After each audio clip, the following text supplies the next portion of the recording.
Hello, boils and ghouls. RF Blackstone here with another episode of Behind the Keyboard. Today, I'm very happy to say that my guest is V. Castro, author of Goddess of Filth, Hairspray and Switchblades, and Queen of the Cicadas.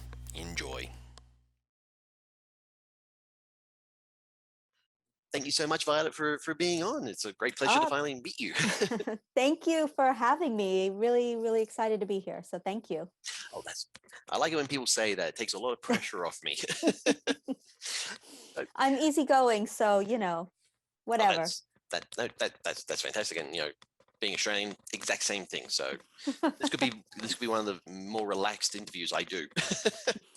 So, all right. So you live in London, hmm but you're from San Antonio originally. Yeah. Has the move to London helped with your writing in any way, or has it? Um, Actually, yes, because I've been here for quite some time. So, what is it like 14 years Oh wow. now? And yeah, a long time. So it's and in that time, I've traveled extensively around Europe. I've been to Japan, Africa, Iceland, um, and just seen so many different cultures, experienced so many places, and that has really enriched me. And obviously observing people, hear stories, and uh, yeah, it's all kind of gone up there. So it's all in the mush. So yeah, it's been great. Okay, and has that been hard because we've all everything you've written and everything I've well I mean I've only read two books of yours so far, but from everything I've seen in regards to your work, it does keep with the the Mexican culture as a big part of it. But hmm with living in London for 14 odd years, traveling around to all these other cultures, is it hard to keep a hold of your roots? No, because I spent, half of my life there. I've spent more time there than here. And it's so important to me to keep that alive, to keep my heritage is part of who I am. And it's something, I read about. My faith is in my ancestry, some of the practices, and so no, it's part of who I am. I live it, I breathe it. It's me. There's no escaping me. And even the dark parts, all of it is me. So yeah, I no, it's always there.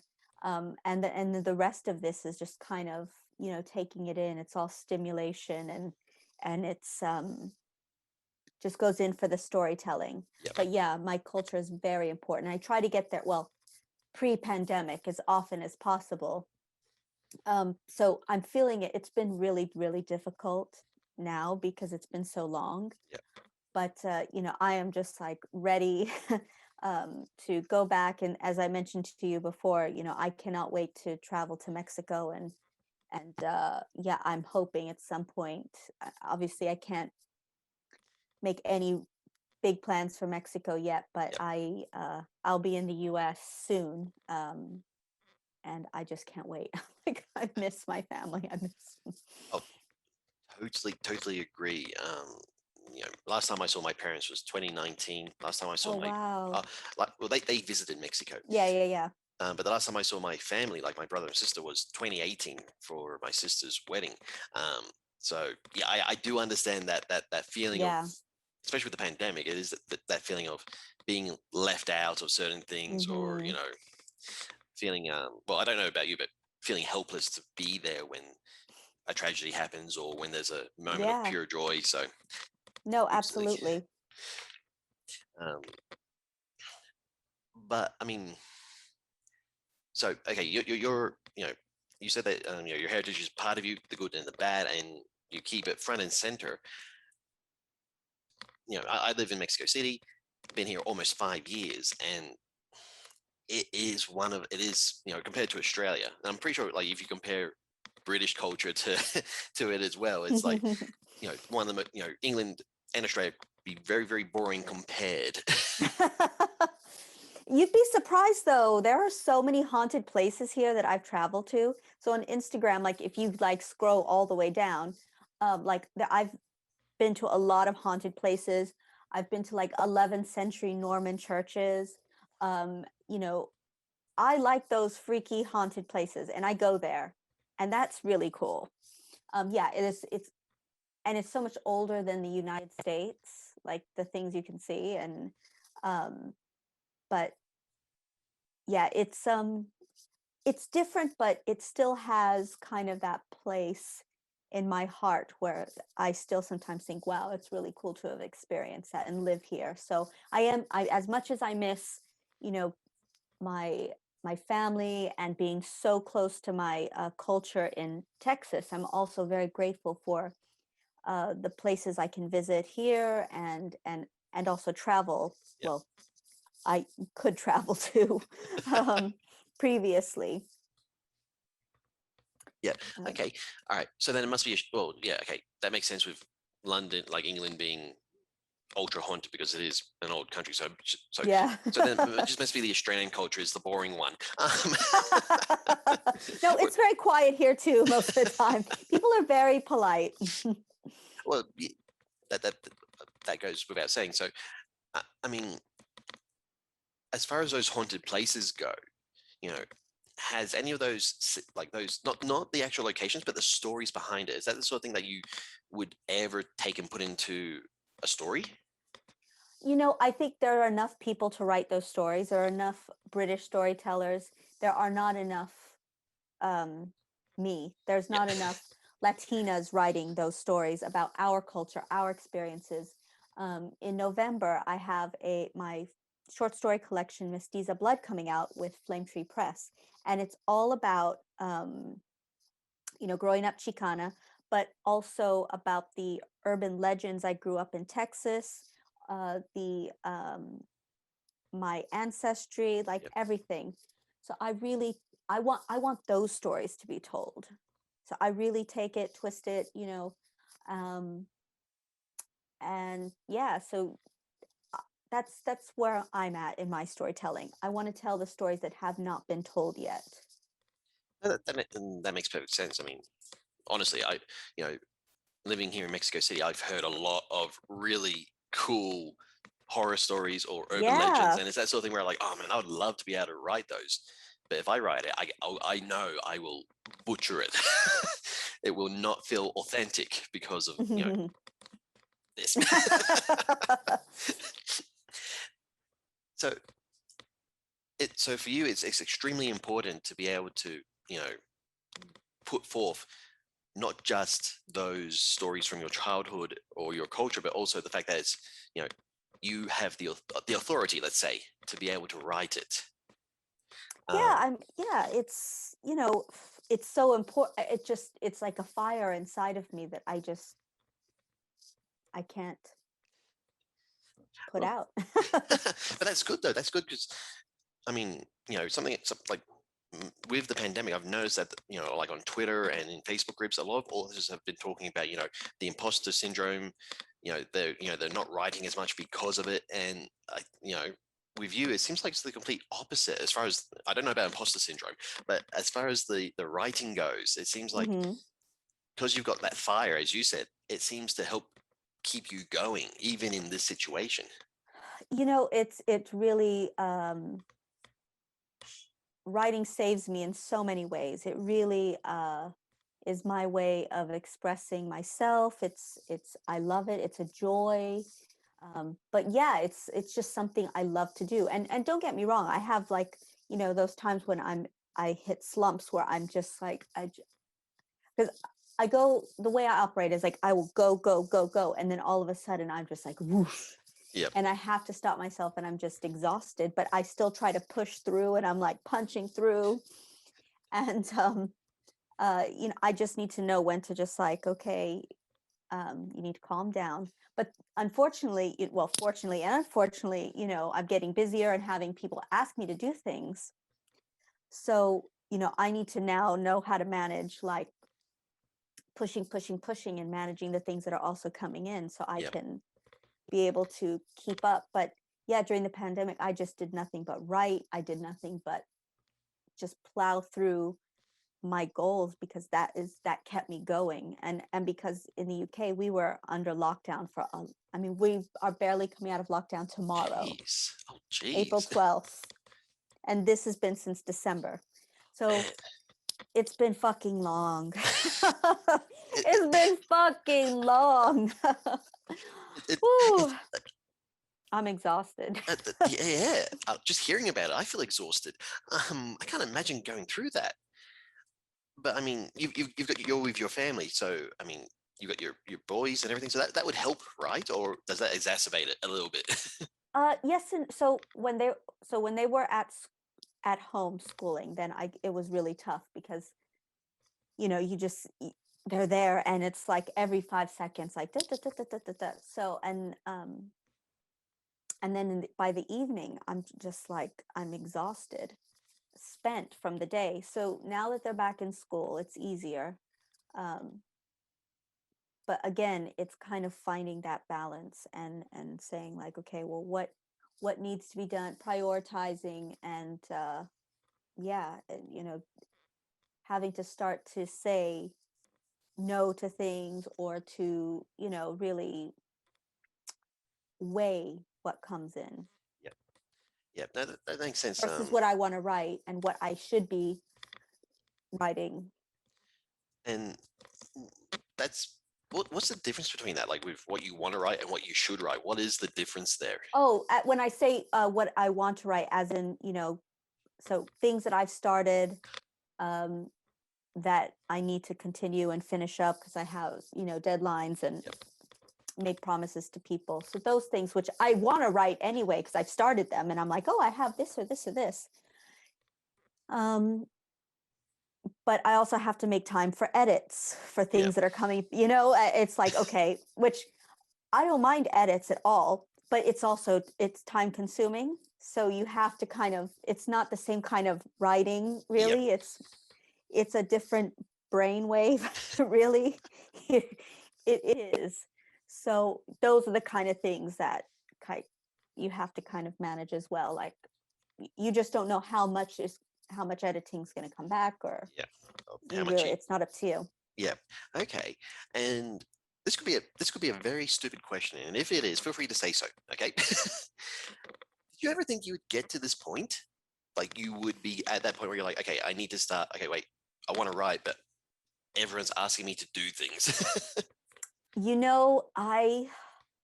I wanted to get to this point and I still want to go further, but I, like most things in life, you just don't know what the road's going to look like. And when you're like, the road's going to look like this, and this person's going to be like this, and this is this, that's when the universe is like, nope, bitch, ha ha. And it just isn't. So, you can make all the fucking plans you want, but you just don't know. So yeah, I had an idea and I, set my intentions, and I'm like, okay, I have that vision, but you just don't, there are so many things you can't control. Yep. And you either resist it and you're like, or you're like, okay. Yep. Okay. Totally understand all that. I never planned to move here. Never. Exactly. That is, you just don't know where life is going to take you. And I think, I've got to the point where I try not to put too many like boxes. I try not to put too many gates because you just can't. Yeah, no, because there's that expression, man plans and God laughs. Oh yeah, Yeah. it sounds like it's a happy problem to have. Yeah. I yes and no, because also publishing is like a lot of waiting around, and it's slow. So Yep. again, there's things that you're like really excited about and you can't talk about them, or you're waiting, or you're submitting, and then you're waiting forever to get a yes or a no.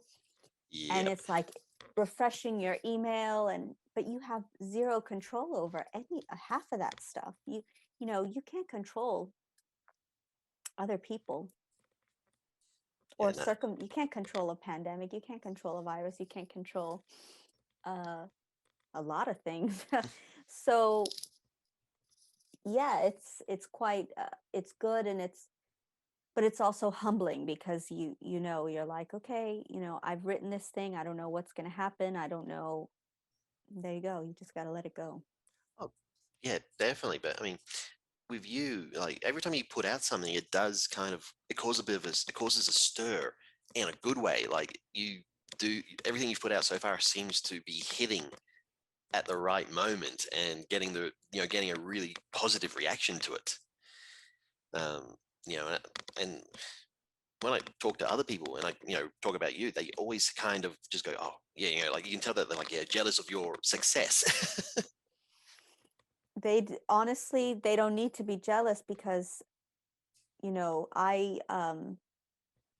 I've gone through so much too. It's funny because I saw this meme, and it is so true, where it's like the iceberg, where it's like, you see like this much of the iceberg, but really it's all underneath the water. Yeah.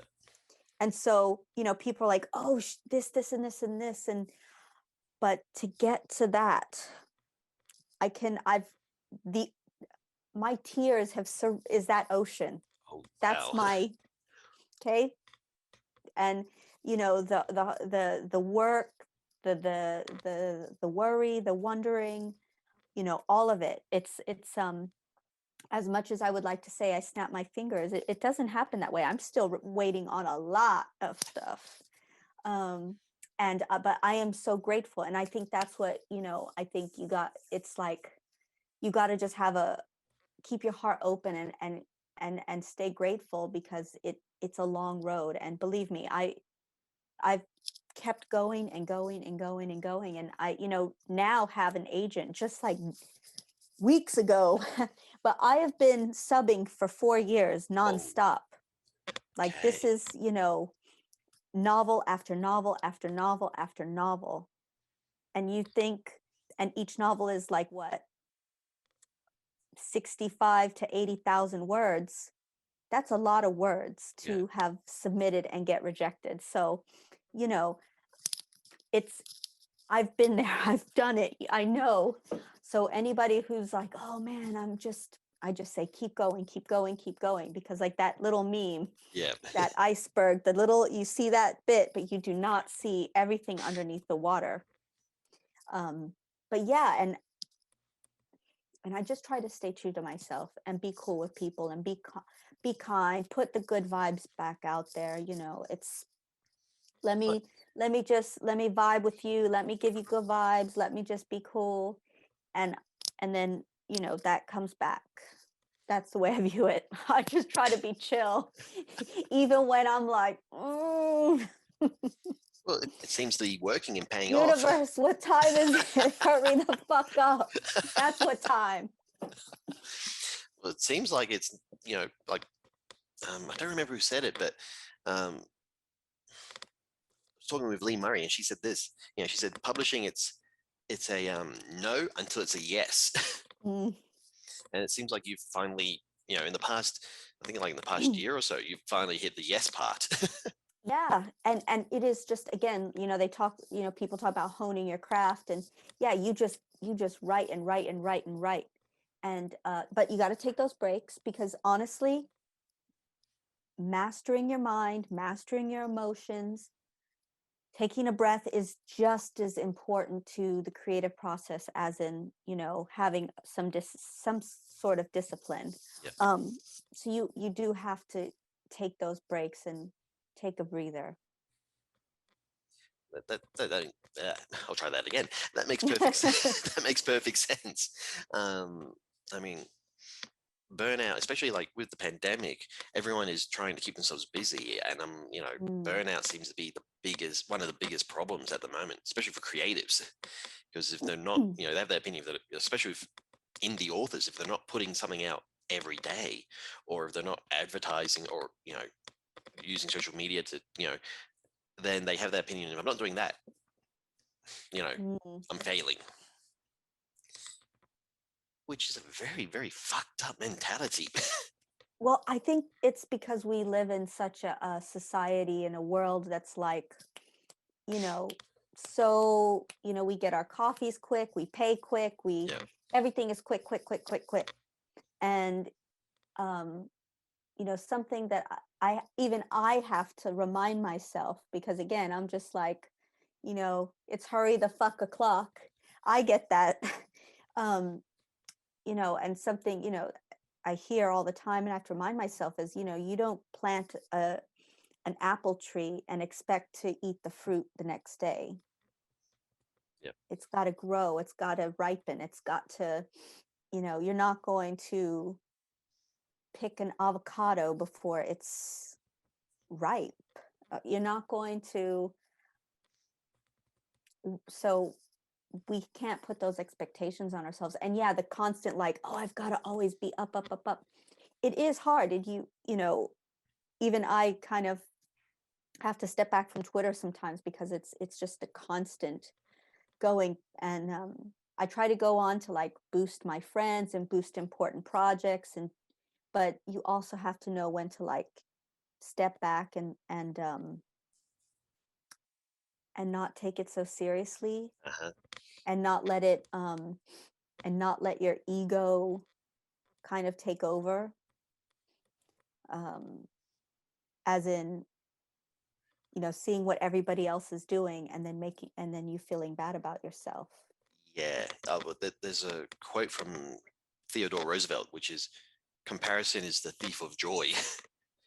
Absolutely, 100%, because it's, and that's what you get. So you get Twitter and you get a lot of like the negativity and the hot takes, but then you also get like people want to announce their news, or they've they're, which is great, and you want to be happy for others, but you can't, we're human, you can't help that. Like, God, I've been hoping for that myself. I still get that too, and that's when I'm like, no, hey, chill out. Again, that little iceberg, you don't know what's under the surface. They're saying now this happened, Yeah. but you don't know what they've gone through to get that.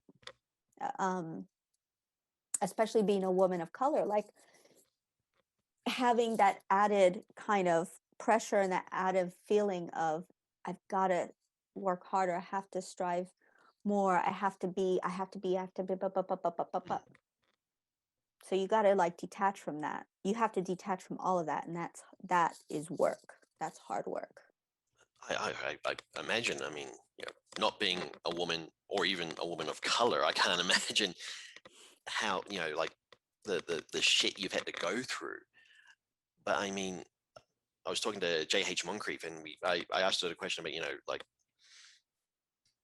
there is now in, horror's always been a boys' club, but in the past couple of years, that, it's been broken down, and Mm-hmm. there are some amazing, female authors coming up, releasing stuff, getting all the recognition, but also, like yourself and Gabino Iglesias, it's also, it's the time of, I don't like saying people of color, because to me it doesn't matter. An author is an Mm, author. mm. What matters, are you good, or are you a good author or a bad author? you know that's a very Australian attitude. Mm. But you and Gabino, you're like spearheading this movement within the horror community. How does that make you feel, when people kind of, not only are you a fantastic writer, but you're doing so much? Thank you. I honestly don't. I know this. I think about it and I don't think about it. Again, it goes back to that fire inside. Like, I want to help people. I want to, again, people to know that it isn't just luck. It isn't just any of these things. It's so much more. Like, when you feel that call, when you feel that fire, you just have to go through it, because it takes time. It does. It takes like a whole lot of fucking ganas. Like, that's word, ganas. And it makes me feel good that I can help people. And unfortunately, I don't always have time to like give people read every book I want to read from um, people who offer them. I don't always have time to do so much because I have my own plate and my family life. But I mean, children take up time. Oh, I Especially know. in the pandemic, worse in the pandemic than when Yeah. not. But I used to be one, so I know. um, but yeah, it feels great that I am making a difference and helping be part of that movement. But it wasn't something I consciously said. I woke up and said, I'm going to do this. Well, no, that's not true. So as I went through the process and I was seeing like the lack of, diversity and opportunity, that's when I was like, wait a minute. And then just started, Yep. it just snowballed. So it's that fire came from my own desire and my own journey. Okay. Okay. And I mean, do you get a little like when people praise you, like when I said that you're, not only are you a fantastic writer, you are also spearheading this movement, you kind of got a little like, oh, don't do that, No, I'm so grateful. I'm like so thankful. Like, but again, I don't see myself like that. I just see myself um, as Violet, who loves what she does and wants to do it all the time, nonstop, and wants to I've got so many stories to tell. I have so many ideas, and I'm so grateful. And so I don't see myself as like, I am this, even though I do have some of that boss bitch. I do get the boss bitch vibe, and I do get, I get the boss bitch music on, and but again, I try to bring it back.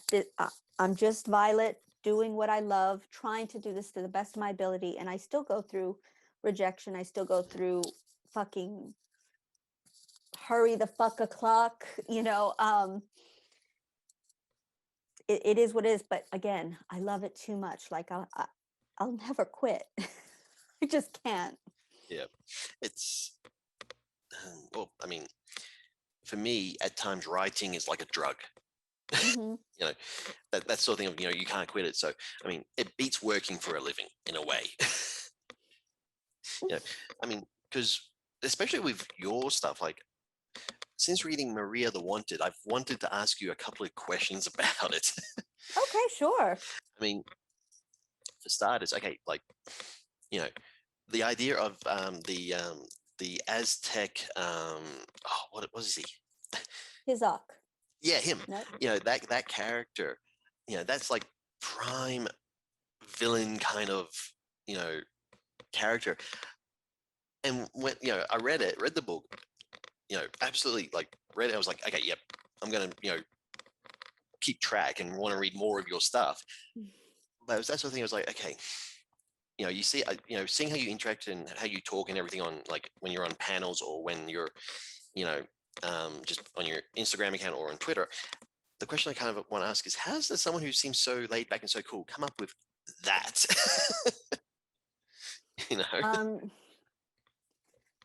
Because everybody has different sides of them. Everybody has the dark, everybody has the light, everybody has pain, everybody has trauma and anger. And I've just always tapped into those and have had to pull it out and feel it because it's something that's inside of me. Again, it's part of that that fire, and just the things that I fear. It's pure emotion, and it's pure just, I don't know. Okay. So But it's part of who I am. They're all the things that that's inside of me, parts of me. And also just my view of the world, things I've experienced in my own life. Again, those traumas, those pains, yep. Internalizing it and then putting it out there. Okay, so at some point you did become a vampire in that case. Honey, do you see this skin?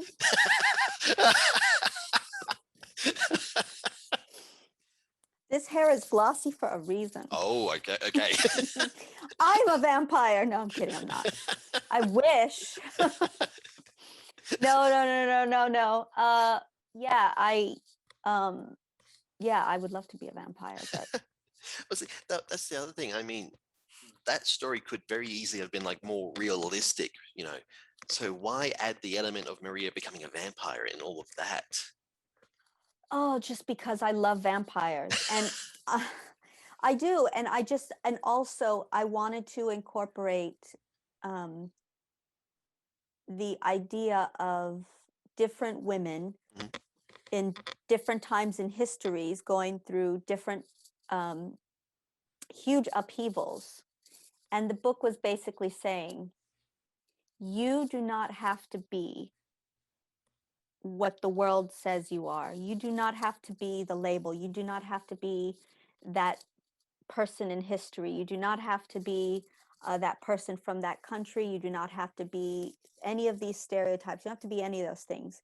You can have that evolution. But for me to do that, you got to live a fucking 1,000 years or plus. So that's, again, just to kind of space it out so these women could see, you could see their evolution through history. Because for women, you know, what we've been allowed to do, basic rights, have taken time to evolve. So to show them where they were just like, you know, this label, and be able to kind of evolve, Yeah. I wanted to show that. But how do you do that when the average human lives like whatever, Yeah. Not 85 years or 90 years or something? It's more. And I again, I like vampires, I like horror, I like blood. I wanted to, it's something I wanted to do, so I did it. and I mean, reading it, it's obvious that you had so much fun writing it as well. Hmm. You know, Yeah. um are we ever gonna get a sequel? You know, I've taken it off of Amazon Yep. because I would like to get it out to a publisher, re-edit it, and just kind of see what I can do with it. So we'll see. I think what has to happen now is just I need to go forward with what I have and then see what happens down the road with it. But I would love for it to continue, and someone to take it on. Okay. That's the goal. Okay. So that's something I've noticed. You it's, you know, most authors, and I'm included, like indie authors, we do like self-publish, and we do have you know, like we do the hybrid thing. Yeah. I haven't found anything that I would say was self-published. Maria the Wanted was self-published, Okay. and the erotic modern life of Malinali was self-published, but I took that off as well because that's going to become a novel. Oh, okay. That's turning into a novel now, Okay, that's why I and it's couldn't. going crazy. Okay, that's why I And couldn't find it. actually, one of the characters from Maria the Wanted is in this novel, so I'm Oh, tying them together. Um, okay. So we're going and to then get the Violet literary universe. actually, yes, you are. Awesome. Yes, you are. And then Sed de Sangre was self-published, but that's Oh, like 3 short stories. yeah. Okay. And I mean, like, okay, this is a pretty standard question every Mhm. author gets asked. Well, I don't know, but I ask everyone at some point. Do you prefer writing short stories or full novels? You know, it depends. I go through like just waves. Like I ride the wave, man. I ride the Okay. wave. It's just whatever comes to me first.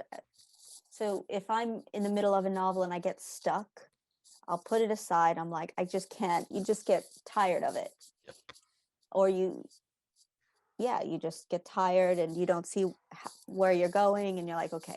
Then I'll start on a short story, or if I see a submission call or I get an invite, then I'll work on that and then hop back on, because I do find that I do sometimes need mental breaks Yep. in novels. And for submission calls, typically they're shorter time, so it's kind of like you got to get in there. But yeah, I just kind of go with what I'm feeling, what am I vibing with at that time. Okay. Okay. And I mean, you've mentioned, okay, first you mentioned that you like vampires. Why? Yes. What is it about vampires that you're drawn to? I mean, I have to say, probably ooh, when I was a kid, I just was obsessed with vampire films. And, I was that kid that was watching like The Lost Boys and Fright Night and all of that. And it just went from there. It was mainly the horror films, the vampire films. And then I just couldn't get enough. And I still can't. So any kind of vampire film that comes out, I'm like, oh yes, come on, let's go, let's see it. Um, but yeah, it was the films that kind of went for it. And then as I got older, I could read Anne Rice and Poppy Z. Mhm. Bright, and so. But yeah, God, I mean, I'm 41, so I'm of that age where I I love all of the old stuff. Mhm. Okay. I mean, I'm not so old that I was, sorry, I had to That's okay. sorry, everybody. So I forgot, but Oh, seriously, amateur hour. I forgot. it's okay. This is going to be the most interesting YouTube. Okay, are you ready? It's okay. There you go. Okay. It's not like Back to the Future where it's like, there you go. See, I like the 80s. No, look, it's okay. So, okay. So this is probably a loaded question for you then. Mhm. Best cinematic Dracula. Oh, Bram Stoker's Dracula. I mean, he's just like, So Gary Oldman's version. he's so hot. Yes. Yes. I mean, he's just like, but at the same time, and he's not really Dracula, but um, in Salem's Lot, I mean, come on, that Yep. vampire is fucking, the 1970s miniseries one scared the fuck out of me with that kid scratching, I swear. And then, mm-mm, mm-mm, mm-mm. Okay. So you've always liked horror. Always, I mean, yeah, always, since I was like really small. Okay. So then it was just a natural progression for you when you started right to just gravitate towards scary stories. Yeah, that was the first thing. That was it. That is what I wanted to write. Okay. So, and also with, for those out there who don't know, watching this, Mexico, the culture here is got some of the best scary monsters out there. Hmm. Um, so I gather hearing those stories and, being in Texas and so close, there is a lot of crossover. So you're already genetically predisposed to go that way. Yeah, and honestly, I say that in a lot of interviews when people ask. It's like, I mean, culturally, I've been hearing these stories since I was a kid. I don't remember a time in my life when I didn't Yep. hear these stories and it wasn't part of who I was. So yeah.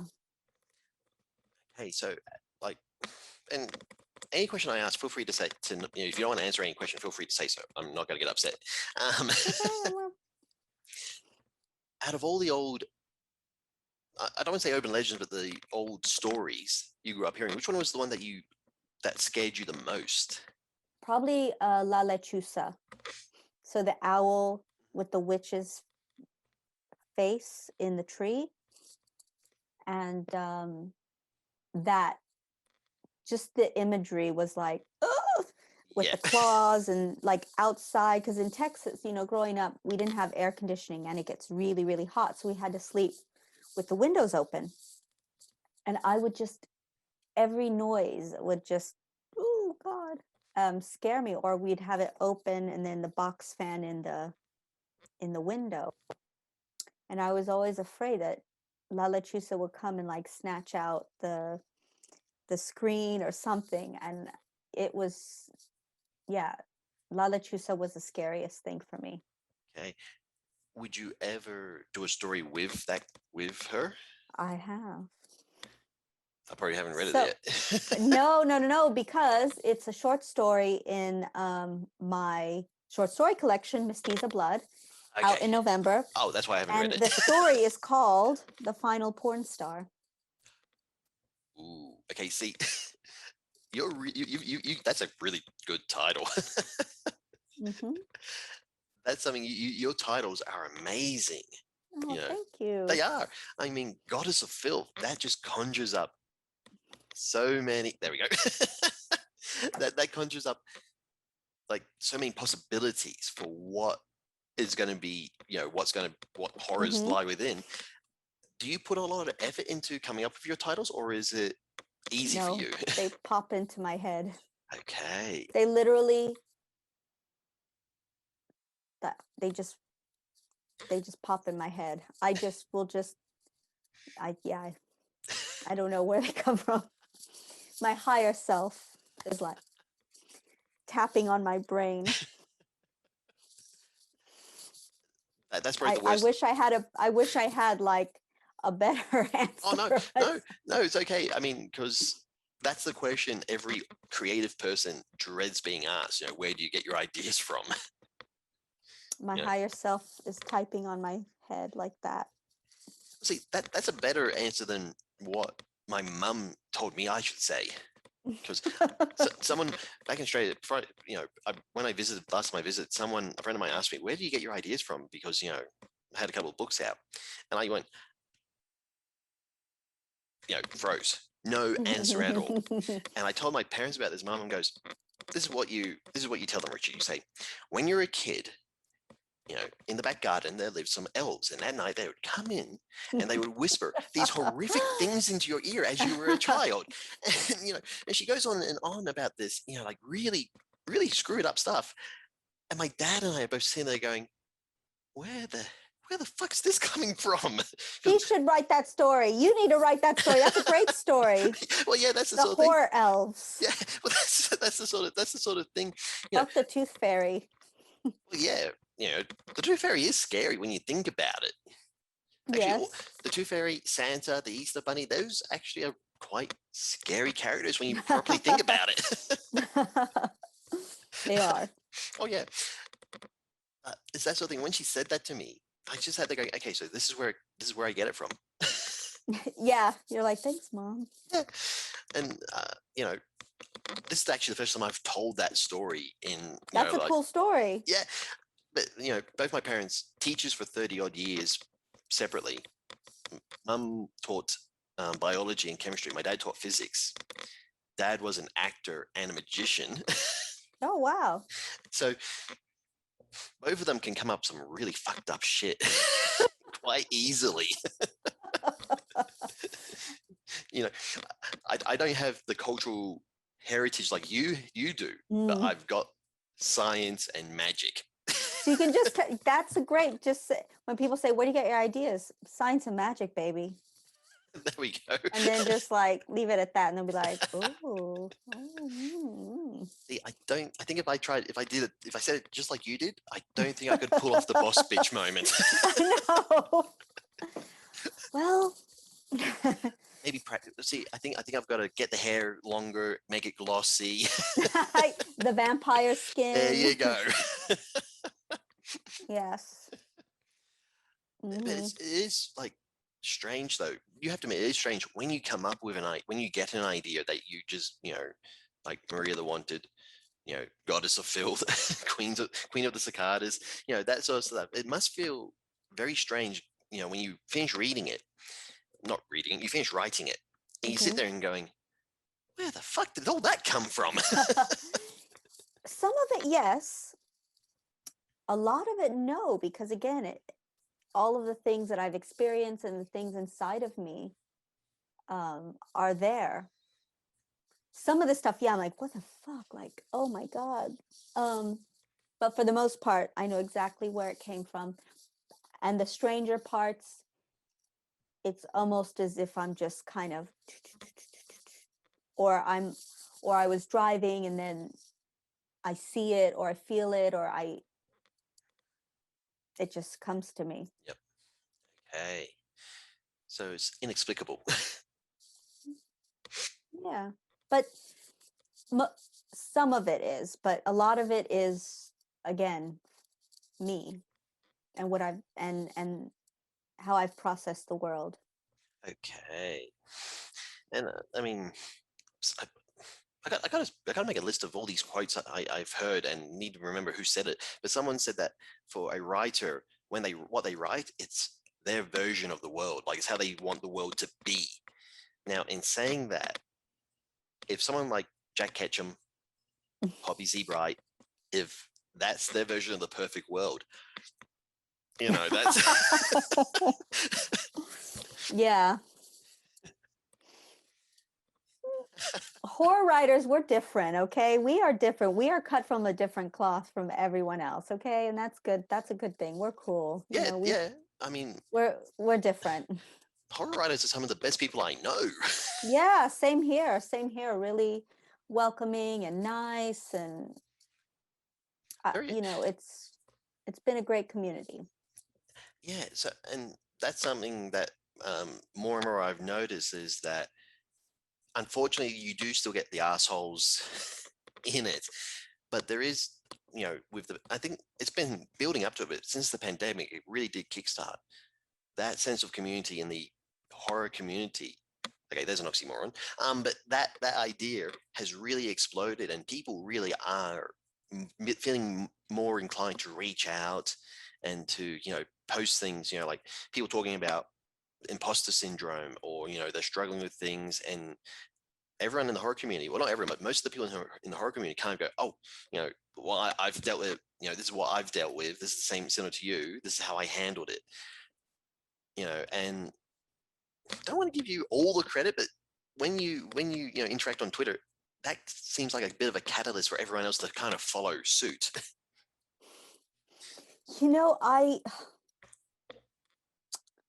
I think when people talk about Sina Paleo is really good at that as well. She talked, and Gemma Amor, Gabino talks a lot about it. I think, just Cassie Daly talks a lot about struggles. And I think it just, I think you want to reach out to people because Twitter is this like little universe and you want people to know like, hey, you're only seeing part of the picture. And I think with the pandemic having to be apart so much, people are feeling how there is a need to be connected, and we are all connected. The need to wear masks, the need to respect people's space, the need to wash your hands, the need to be respectful.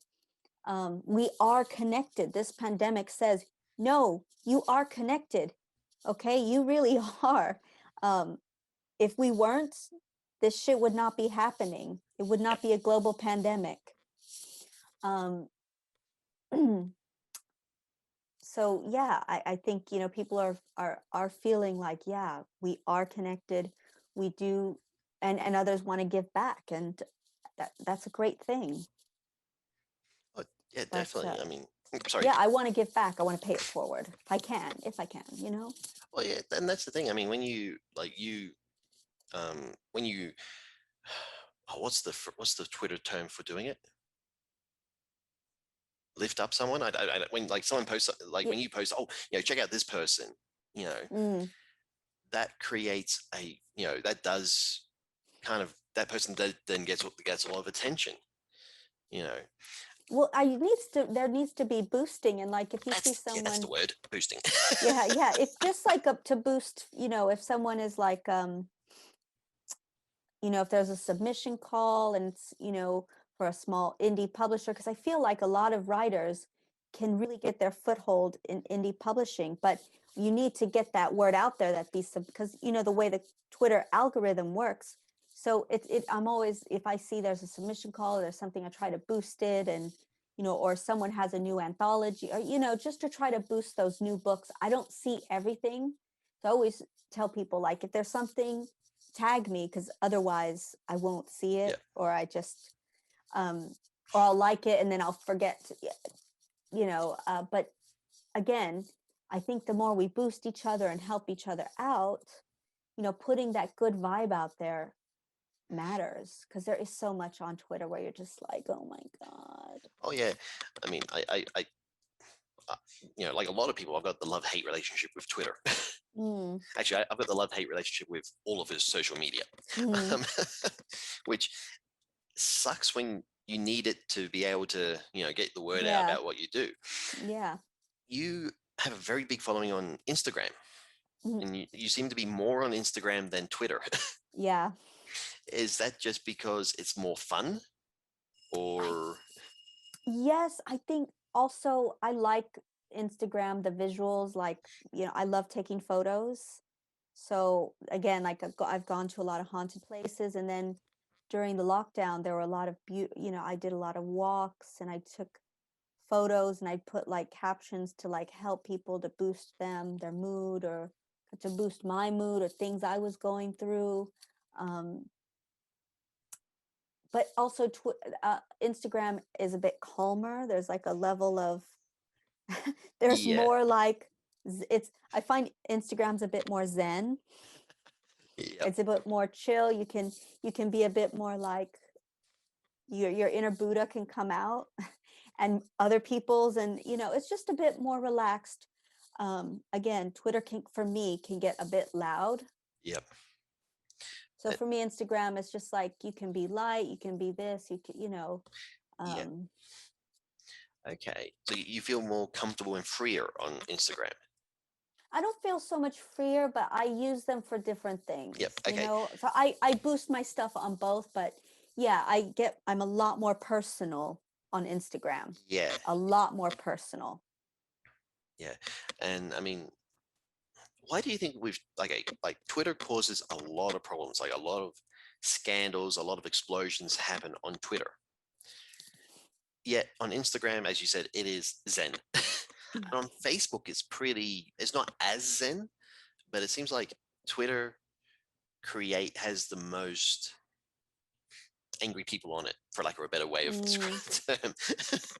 Why do you think Twitter is like that? Is it, you know, well, I don't have Facebook anymore because I was sick of seeing. I deleted Facebook. Um, I just think like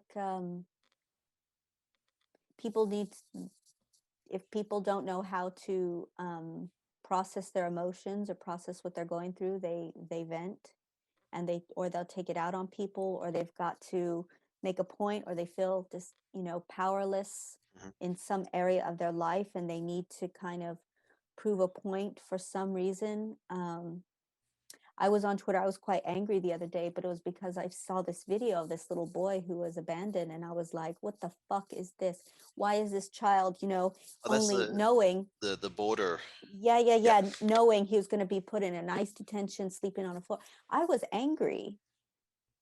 And I was just like, but I also was like, maybe someone could help me find him, and I could do Yep. something. And that's when we were like, I talked to Cena and Burial Day, and we were like, let's do something with Latinx screams. Um, but yeah, I think there's just, people want to get the word out about um, different movements. Yes, there is a righteous anger happening in many areas, but then you also have like the little bullshit things that don't matter. And like in one of my tweets, I was quite angry. I was like, and people are squabbling about what constitutes as horror, because Oh there was like yeah. this huge thing about like horror can't be set in space or something, and Yeah. it's like, Yeah. what's the point? Like, I mean, who cares? Yeah, no, Why are you like I don't see that shit on Instagram. Like why are you clogging up my vibe with that? Nobody cares. What are you trying to prove? Like, what part of your ego are you feeding, saying yeah. that's what I see? I don't have time for it. I don't. Actually, I think that's the best description of Twitter. It's a place to get an ego boost. I mean, but I think it's mainly for the, when I say it, when people are making points about things that don't really matter. Obviously, you're talking about racial injustice, or you're talking about women's rights or something. Yes, that's a right. There, you can be angry, or, um, but when it comes to things like oranges, the peels are too bumpy. Nobody asked. Hey, I like the bumpiness of the orange peel. I like that. Well, go be angry about it on Twitter then. Nah, that's a waste of energy. That's it. That the energy. Thank you. Yes. The energy of being angry on Twitter, I could put towards writing something good. Or be angry about Something poverty, worthwhile. or people not having clean water, or Oh, look, a couple of weeks ago, my apartment building here, actually the suburb I live in, we were without water, and there are certain streets in my area they were without water for 2 weeks, and this is Mexico City.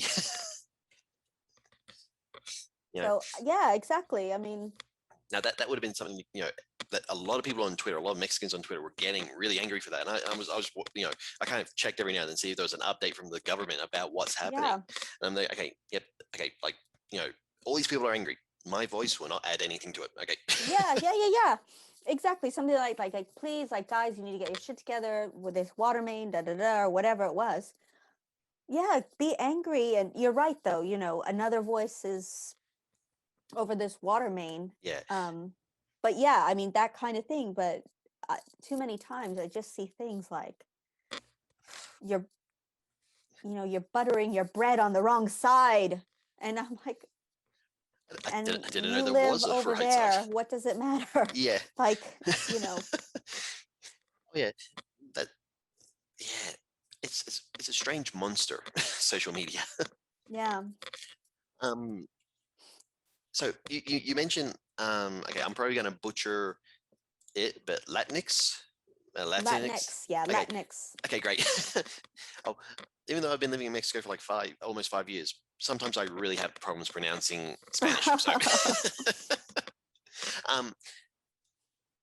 what was how'd that come about? Because that got a lot of that. That was talked about a lot when it was released.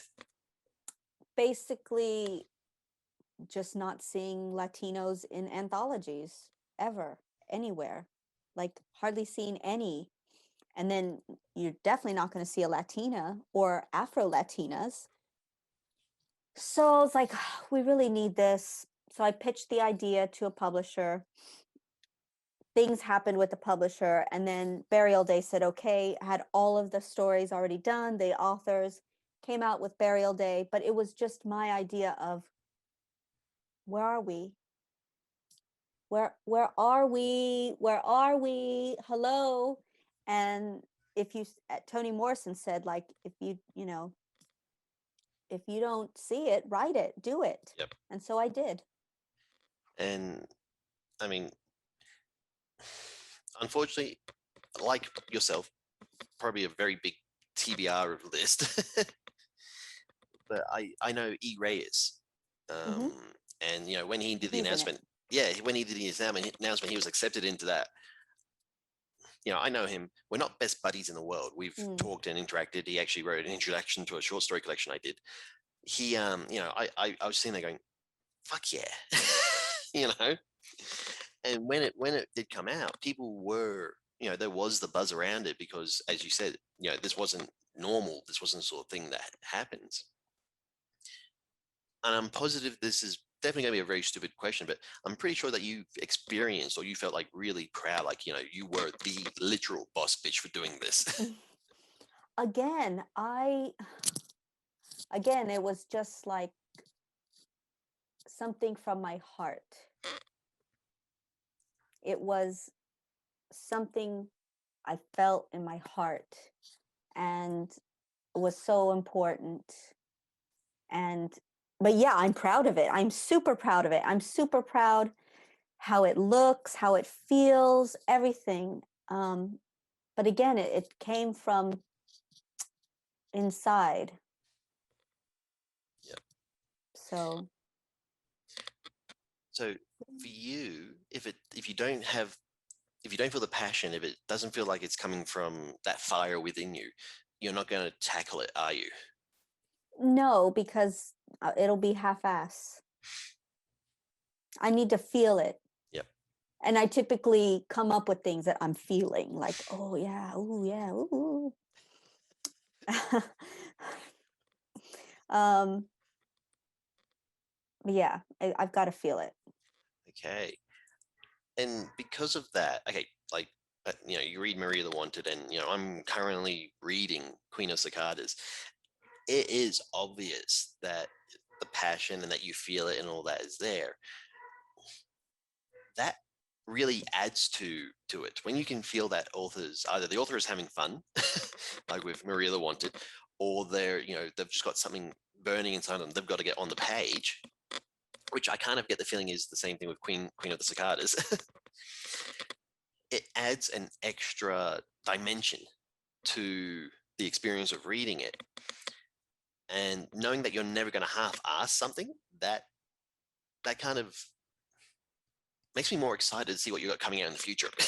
Oh, thank you. Thank you. I really appreciate that, because it really, yeah, I have so many things that I'm working on that are really like inside, and I can't wait to get them out. And yeah, I'm looking forward to seeing what happens. But again, like a lot of writers out there, it's just like, waiting. Mhm. uh when is it going to happen? How is it going to happen? Like, just I'm still in the same, Hurry the fuck up, yeah. Hurry universe. the fuck up the clock. Yeah. Okay. Checking my email every 5 minutes. Mhm. Okay. So, do you think you'll ever self-publish again? I mean, do you think you'll have something that you're like, no, this has got to be out as soon as possible. I can't wait for a publisher. Well, now that I have an agent, no, and if that keeps going. um I never say never to anything. I don't know. I really don't know. I mean, I have no idea. Okay. I really don't. Maybe, maybe not. I cannot predict. As I wish I could predict the future. I wish I had that crystal ball, but I don't. So again, it's just see what happens. The biggest lesson I will learn till the day I die is just letting go and just seeing what happens. Yep. Okay. That's a really great mindset to have. It's hard. It's a hard road to walk, but I'm trying to do that. And it is rewarding when you do kind of let go. It's really rewarding, as hard as it is. And you know, if I said if it's if it's too personal a question, feel free to tell me to Yeah, go for it. how long did it take for you to get to the point where you were able to let let things go and just, okay, what will be will be.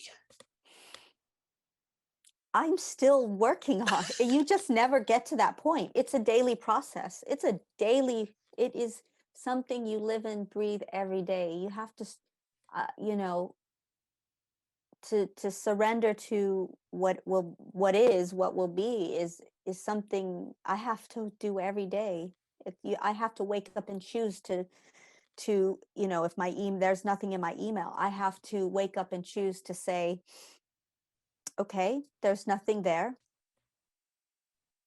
What's for breakfast? Yep. What do I have to get done? What else is what can I what can I work on? What is happening in this present moment? um because it's just going to drain me to be like, oh my god. Yep. um so yeah, it's a daily thing. When Okay. it comes to anything, or something unexpected happens and it's shit, I have to choose to just, okay, and surrender to it and think of it, okay, so what does this mean, and not let the wheels go crazy. Yeah. Oh yeah, that's the biggest thing, because we're all being authors, we're all stuck in our heads. Yes. And I mean, earlier this year, I got a rejection, and it was like first rejection I had received for a short story, but it was the first rejection I had received in a long time. Yeah. For some reason, I think it was like maybe a year, no, basically, yeah, 2 years since I had last received a rejection. So it was kind of like, why this one? Everything else has been accepted. Everything else has been like, yes. Why is this one a no? What's, it's that sort of thing. And it was a case of, okay, I started to do that thing of all authors do, overthink rejections. Mm-hmm. um, but luckily, that was like a 1 day thing of trying to figure out why then I was like, Mm-hmm. nah, can't focus on that. I got to finish a book. Yeah, exactly. You just, you snap yourself out, and the more you do it, the faster you snap out of it and not take it personal, not take it, okay, so because not everybody's going to like you, not everybody's going to adore you, not everybody's going to cheer for you, not everybody's going to be happy for you. Um, it's the way it is. Yeah, which is liberating, but also very scary. Yeah, Especially, so I know at some point Queen of the Cicadas, or any of the mud books will get, there'll be a review that isn't that great. But what is that great or not great? yep. Will I read it? Probably not, because I tend to not read like a lot of reviews or go into it, because I mean, unless it's like a big one, like a published weekly or something that's come out, then I'll be like, oh yeah, but I try not to. I try to just kind of, like, it's out of my hands, it's out of my control. I can't control what people like or don't like, or how they interpret something. Yeah, and that's something I've always been curious about since you well, I would say since you started making a name for yourself, but have you, and once again, feel free to tell me to shut the fuck up. Have you ever, like, okay, you don't read your reviews, but have you ever kind of had a rejection letter from a publisher or an anthology where between the lines it was not because of the story or the writing, but because of who you are? um no, but I did one time pitch Queen of the Cicadas in person to a publisher, Whoa. and he was quite, um I mean, I felt humiliated. He was really, really rude and horrible to me. And Jeez. I left like and cried. I cried to my mama because he was just like out of line. And it's not like I can't take it. It was just so unexpected. Like, this person talking to me like this, like, it was so unprofessional. And I was trying to be nice and charming and funny, my light self. And he was just awful. Um, so that it wasn't a rejection on the spot, but it was a rejection. It was rude and Jeez. really horrible. But again, I got over it. Um, you know, I had to see him again that evening, and I just sauntered past him in my looking cute, like, Yep.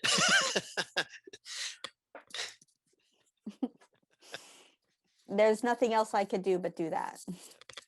And I couldn't that's, take it personal. yeah, and that's the best revenge. If you can see that person again and act like they didn't get you, that's going to annoy them. Yeah. And I'm really sorry that you had to go through that. But it's being published by Flame Tree Press. That's like the silver lining, isn't it? And this is another lesson for authors, is that, you can go through, have tons and tons of closed doors.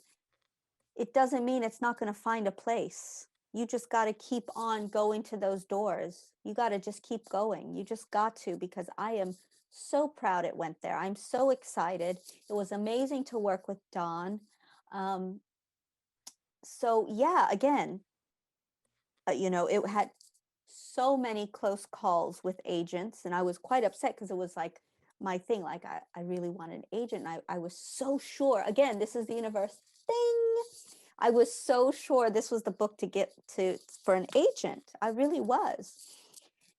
And it didn't work out. And then it was just like, okay, I'm gonna send to Flame Tree, making a list of the publishers again, like going back on it, like, okay, Yep. let's wipe the slate, let's start from scratch, let's go. And then that was it. And I get the feeling that you're really happy with Flame Tree because you said that Yeah. what was it? Said blood? Did I say that? Mestiza blood. Yeah, sorry. I butcher pronunciations, I butcher things. It helps when you're a horror writer. That's also Yeah. that's also coming out through Flame Tree, isn't it? Yes. Okay, so is like Flame Tree going to be the home of Violet? I don't know. Again, I have two full novels that will need homes, so we'll see. I don't know. Again, let's see what happens. Like Yeah. I've been ding too many times to say anything. Like I'm like, I don't know. What do you have left? Okay. That's good. Okay. That's got to be a really interesting and exciting way to live. Yes and no, because I totally like not having control over shit sometimes is like really annoying. Yep. So Okay. yeah, It is what it I need is. control. Yeah, it is what it is. Exactly. It's getting dark here. It's No, it's already. okay. It's okay. So one of your books, I'm going to call it a book that I'm really excited to get to is Hairspray and Switchblades. It's another Mhm. fantastic title. Thank you. Reading the description for it, you know, it has, it's part of the Rewind or Die series. Hmm. Reading the description of it, it just reads like a like very twisted um 80s movie, but more I kind of reading the description, looking at the cover, I got a feeling of a more, I don't want to say sleazy, but more dirty version of Lost Boys. That sort of Joel Schumacher veneer. Yeah. And it's also got like Flashdance vibes, Lost Boys vibes, uh, the Howling vibes, all of that. All the classic 80s movies. Yeah. And okay, so that's from Unnerving magazine, and they specifically wanted 80s They style. wanted like throwback VCR kind of film Yeah, books. the video nasty stuff. Yeah. Yeah. Was that hard for you to write that sort of thing, or was that like very freeing? That just came out. That was really fun. That it just, again, I saw it, I felt it, I knew it, and I just wrote it. Okay. So lightning in a bottle moment. Yeah, just like a lot of things I write, I just like, I feel it, and then I'm like, okay, I'm feeling that idea, I'm feeling that sentence, I'm feeling that song, I'm feeling that person, I'm feeling this, I'm feeling, anything, and then I just write. Okay. Because on Instagram, you do post a lot of like, I'm listening, this is a great song, or this album rocks. Yeah. So when you write, do you like, I used to do it. I don't do it anymore, but I used to make it like a soundtrack for what I was going to Yeah. write. Do you do that? I just listen to, there's like, um if the book has a certain vibe, then I'm listening to that music, or certain songs I'm like, that captures, that's like the theme, that's really in there, that really gives me the, Okay. then I put it in, or I Okay. listen to it. Yeah. So for um Hairspray and Switchblades, what was the song that kind of, for you, it's the it's the vibe? So actually a few songs. So it's got a lot of songs. It's got a mini soundtrack almost in it. So like kind of to a nod to Maria the Wanted, there's in the beginning there's dancing to Maria Maria, and then she's in the club and it's DJ Khaled's remix of that with Ooh. Rihanna, Wild Thoughts, because she's dancing. Um, and then there's Slow Hand by Pointer Sisters, Hell's Bells, AC/DC. I love rock and metal. And then there's Sexual Healing, Marvin Gaye. Yeah, so Okay. So you don't go after like one song to encapsulate the theme of the book. It's more, it could be multiple songs for specific moments. yeah. But like Okay. Queen of the Cicadas, the song that really gets me for Queen of the Cicadas is Fear of the Dark by Iron Maiden. Oh, okay. All right. I'm gonna listen to that while reading it now. Like just listen to it before, because then the lyrics and everything is too much. Listen to it before to like set the mood, and you're like, okay, I'm gonna do that. And okay, knowing that, I'm definitely gonna give that a try. And I'm that's made into a film. I want that song in the opening. Okay, and so in the ending. Okay, so it's the opening credits and opening titles and end credits song. Okay. All right, with that in mind, I'm gonna do it. I'm gonna let you know. And this one is Betty Davis Eyes. Okay, that was gonna be the next question. I'm psychic. Betty Davis Eyes. Okay. And Rhythm is Gonna Get You. Okay. But probably Rhythm is Gonna Get You more than Betty Davis Eyes, but both are like the songs of this one. Okay. All right. Cool. Okay. Yeah. Because I am reading Queen Cicada right now, so I'm gonna, when I go to read it, when I go to pick it up, I'm definitely gonna listen to Fear of the Dark before, and then and then definitely go, and then I'll let you know. I'll let you know what happens there. Mm-hmm. That's really cool. Well, the last book I put out, The Valley of Bicho with Severed Crest, the entire thing was written to AC/DC. So yay, yeah. cool. And that was more Severed Crest, cool. Yeah, they've actually, I've self-published a couple of things, but they've put out the majority of my stuff. Nice. Yeah, I'm full on creature feature stuff, so I'm definitely more. I go in for just I want to write fun horror, fun 80s action horror. Yeah. So now this is a question that I do want to ask all the people who come on the show, and I do and I don't. Sometimes I forget to ask. Mm-hmm. You, what makes horror fun for you to write? Oh, that's a good one. I just feel it in my soul. Because I have a lot of that dark inside of me. So to express it. Okay. So, for example, yesterday I recorded an interview with Doug Goodman, who's another Severed Press author, and he told me that for him, he writes horror to exorcise demons inside him. Not literal, but Yeah, of course. So it's similar thing, really. Okay, right. Okay, that makes sense. And so you've got that you said it yourself, very big 80s horror movie fan. Mm-hmm. What made the 80s the best, like the best era for horror? If you agree with that statement, that's the first thing. Okay.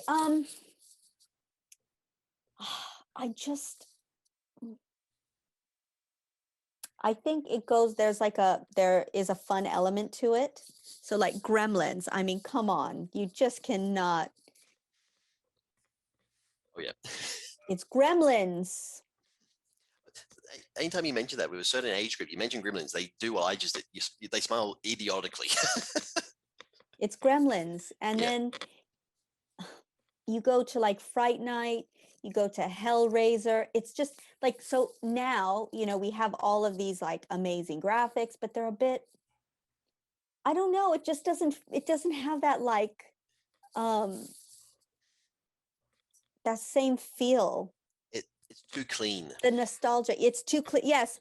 For example, the old Pennywise versus the new Pennywise. So like old Pennywise is so crazy because you could actually see him like in your local fair because it's an actual guy. Yep.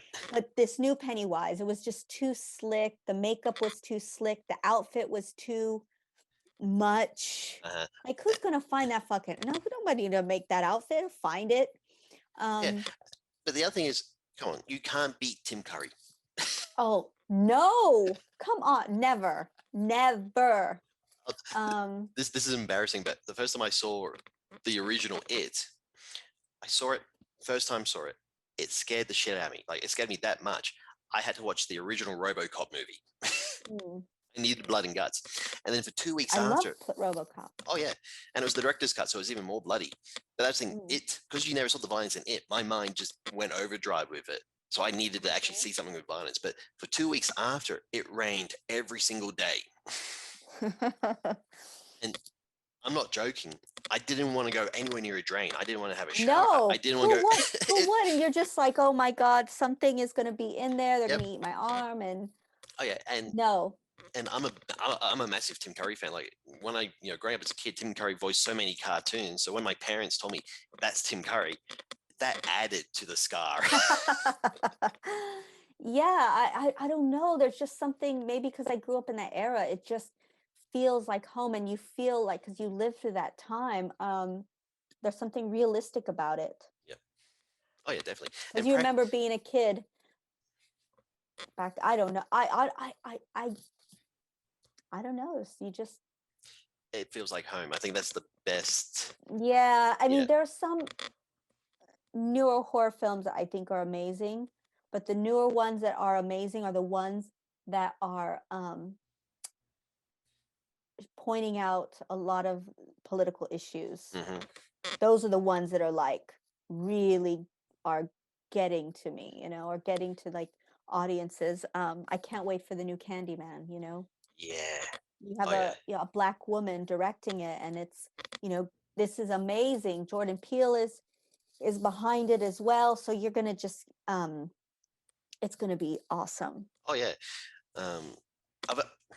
This is probably going to kill my horror credibility, but I've only seen the first Candyman movie because I know there's a series. Okay. Yeah, I've only seen I've seen the first one, and when I was a kid, usually the first one usually is. The only time that's not true was Empire Strikes Back.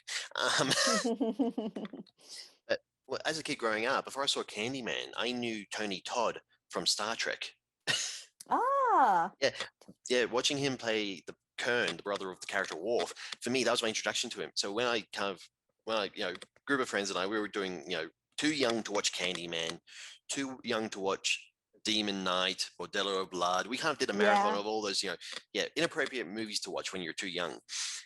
And Candyman, we started watching that, and I'm sitting there going, I know that voice. Everyone else is scared. All my friends are like cowering. They're trying to figure out who the hell? What the? had the opposite reaction. They all thought I was crazy. But that's the great thing about like the new Candyman and what Jordan Peele is doing. It's very much what you and Gabino Iglesias, what you're doing in the indie horror world. He's doing it. I wouldn't say the indie horror film world, but he is pushing for that diversity to be acknowledged. Yeah. And I mean, I don't know what the future is going to hold, but it seems like we're going to get to that point of equality. I hope so. I hope so. I'm my email's waiting. Okay, so Queen, Goddess of Filth. I don't know. You said Queen of Cicadas. If it got optioned and was going to get made into a movie, who would you have direct it? Oh, I have no idea. I haven't gotten that far. All I know is I'm like, my email. Okay. So for any Hollywood producer watching this, and we all know they are watching these things, your email is ready. So hurry the fuck up a clock. Yeah. Would that be the title of your autobiography? No. Probably, maybe it'd be a fun one, wouldn't it? Oh yeah, the one I used to go with for me, because I was arrogant when I was younger, was if I'm the voice of reason, we're in trouble. That's a good one. Yeah, and then the new one, and this is one that I kind of liked more, is Cognitive Challenged: The Story of R.F. Blackstone. Everybody has their story. Oh yeah.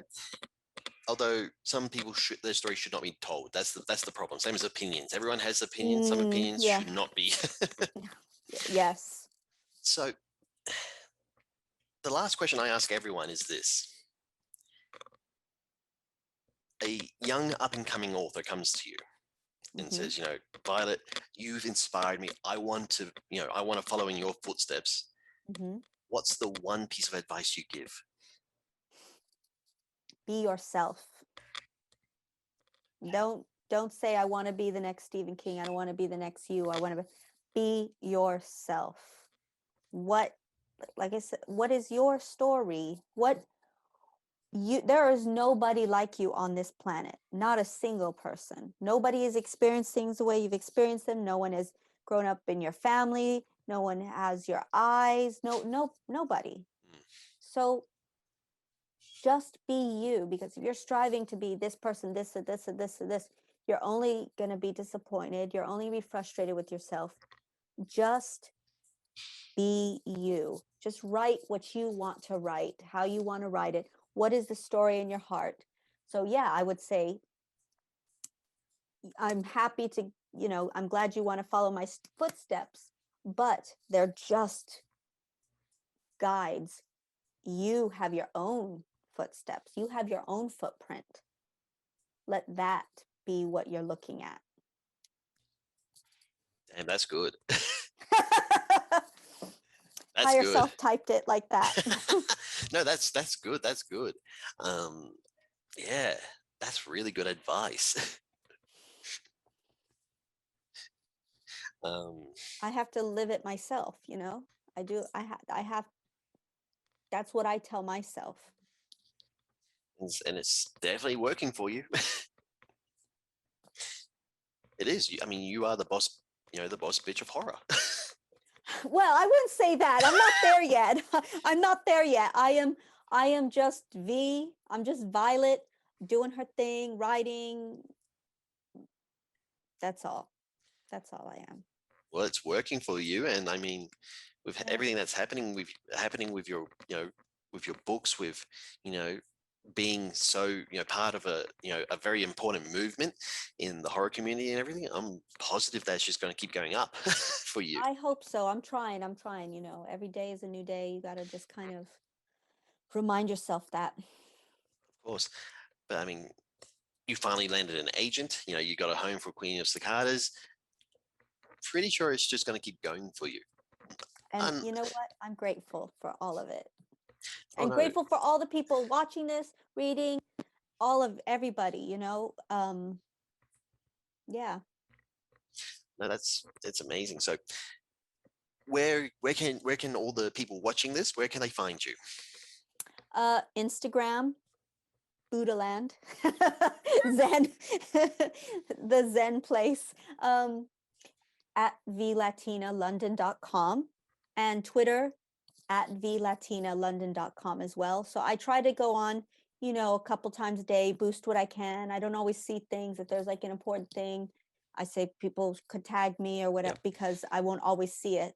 Again, and if there's huge things going on, like there was a point in the election when I just had to like stay off because it was just getting too hot. And I was getting too anxious. So yeah, that's where people can find me. Everybody check out frightgirlsummer.com, www.frightgirlsummer.com. It is full of reading lists of amazing women in horror, especially women from marginalized communities. I'll put the links. Yeah, thank you. If you're a woman who needs your book boosted, you can email me or Sonora Taylor on the website, and we can we'll help you boost it. And I'm happy to put all the links to your interviews with all the women on there as well. So if you want to email me a list of the women on that you have, and then I can link them up, and then great. Awesome. Thank you so much. Boost them. Yeah. A double boost. Yeah, no, look, that's the thing. The way I work this is not about me. This is all about you. This is for you to talk as much as you want, and so yeah, I'm like you. Okay, I'm not as known as you are. I'm not anywhere close to your I'm not level. that known. I'm not that known. You're pretty known. You're pretty known. But for me, this is that sort of thing of as I said, I wanted to ask you questions about Maria the Wanted, and I did. There's certain things I've always wanted to ask certain authors. So this is like, for me, this is the perfect excuse. So thank you so much for coming on. Thank you for having me. Thank you for all the amazing questions and giving me a chance to talk about my books. I really appreciate it, because all of it, all of it adds up and matters. So thank you so much for this platform. I really appreciate it. I'm really grateful. So look, and I'm happy, when I'm happy to have you come back on anytime you want. That's the thing. This was fun. Oh, thank you. Yeah. Maybe after Queen of the Cicadas, let's see what happens after. Ooh, or before Mestiza Blood comes out. Yeah. I'm gonna be in hotel quarantine from May 20th probably to like early June, going back to Australia. Wow, yeah. Yep. So good luck. Oh, thank you. I'm actually going to be writing a book during quarantine. I've got that planned. Why not? Why not? I mean, what else are you gonna do? Exactly. Violet, again, thank you so much for taking the time out of your day and doing this. This was great. Thank you. Really appreciate it. Great. See ya. And once again, a big thank you to V. Castro for coming on today. You can find a link to V's work below in the description. And if you have any author you'd like to see me interview, please feel free to put them in the comments. Until next time, boils and ghouls, stay spooky.